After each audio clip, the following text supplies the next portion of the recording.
Deputy chief minister Mallu भट्टी विक्रमार्का ने कहा कि हर किसी को आने वाले दिनों में वसी तरक्याती और बहबूद के प्रोग्रामों के साथ चमकदार तेलंगाना नजर आएगा। डिप्टी चीफ मिनिस्टर ने प्रजा भवन में बैंकर्स के साथ इजलास मुनक्किद किया। इस मौके पर उन्होंने कहा कि पूरा मुल्क तेलंगाना को ताज्जुब से देखेगा। तेलंगाना हुकूमत ने बाविखार प्रोजेक्ट के तौर पर मूसा नदी में नई जान डालने का आगाज़ किया है। स्किल स्पोर्ट्स यूनिवर्सिटियों और फार्मा कंपनियों के लिए बड़े पैमाने पर तामीरात का आगाज़ किया जाएगा। उन्होंने कहा कि बैंकर्स को चाहिए कि वो तेलंगाना राइजिंग के मकसद के साथ तवील मुद्दती इस मंसूबे को तैयार करें। उन्होंने इंकशाफ किया कि रीजनल रिंग रोड की तामीर के लिए इजाज़तनामे हासिल किए गए हैं। टेंडर्स जल्द ही तलब किए जाएंगे।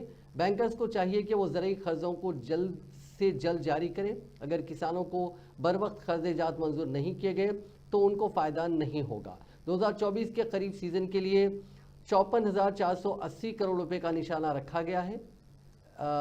जुमला 44,438 करोड़ रुपए जारी किए गए हैं, जो इस निशाने का 81.57% है। रबी के सीज़न के खर्च के लिए 1 माह का वक्त है। बैंक्स को चाहिए कि वो रकम की इजराई में तेज़ी पैदा करें।